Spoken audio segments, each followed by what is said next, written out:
Russia Ukraine युद्ध रुकवाने के लिए जो स्टेप्स एक्चुअली में उठाने चाहिए, उनके अलावा ये वेस्टर्न देश सब कुछ कर रहे हैं। वहाँ यूक्रेन पूरी तरह से बर्बाद हो गया है, लेकिन यहाँ पर एक जॉइंट स्टेटमेंट के ऊपर सभी देश लड़ाई झगड़ा कर रहे हैं। रशिया यूक्रेन युद्ध को शुरू हुए पूरा 1 साल हो चुका है। इस पूरे 1 साल में यूनाइटेड नेशन जनरल असेंबली से लेकर यूनाइटेड नेशन सिक्योरिटी काउंसिल, इन सब मंचों के ऊपर दर्जनों रेजोल्यूशंस अभी तक पास हो चुके हैं, जिनमें रशिया को कंडेम किया गया हो, रशिया को इस युद्ध को रोकने के लिए कहा गया हो।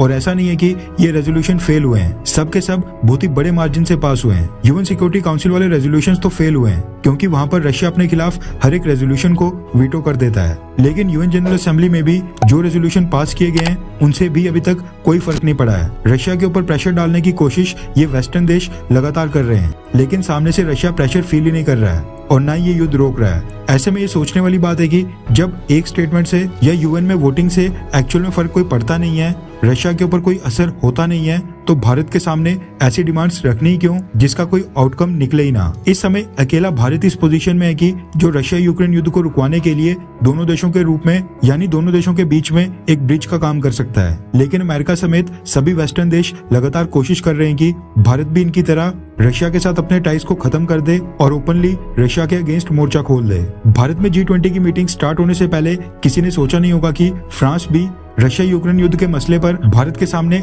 अड़ जाएगा।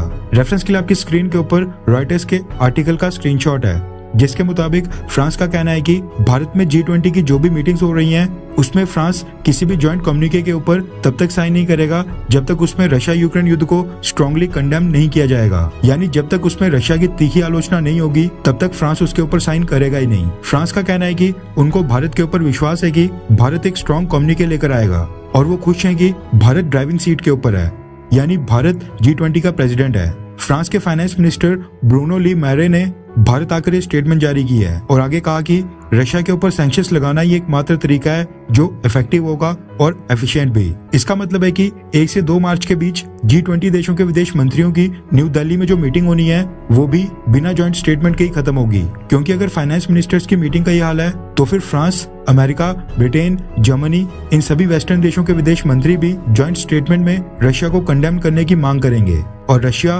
और चाइना उस मीटिंग में भी इसका विरोध करेंगे। भारत इस बार G20 का होस्ट था और ऐसा माना जा रहा था कि इस बार सभी देश सच में रशिया के साथ कंस्ट्रक्टिव यानी रचनात्मक तरीके से बातचीत और नेगोशिएशंस करेंगे। लेकिन भारत में हो रही G20 मीटिंग्स में भी ये सभी वेस्टर्न देश मिलकर रशिया के ऊपर चढ़ाई कर रहे हैं, रशिया की आलोचना कर रहे हैं और फ्रांस की स्टेटमेंट तो आग में घी डालने का काम कर रही है। अगर यही सब चलता रहा तो इस साल के एंड में जो G20 देशों के पीएम और प्रेसिडेंट्स की भारत में मीटिंग होनी है, जो G20 समिट होना है, उसके लिए Russian president Vladimir Putin Bharat आएंगे ही नहीं। अगर इसी तरह से रशिया को टारगेट किया गया तो कल को रशिया भारत में होने वाली तमाम G20 की मीटिंग्स में अपना कोई रिप्रेजेंटेटिव भेजेगा ही नहीं। फिर तो इस मसले को सुलझाने के सारे चांसेस पूरी तरह से खत्म हो जाएंगे।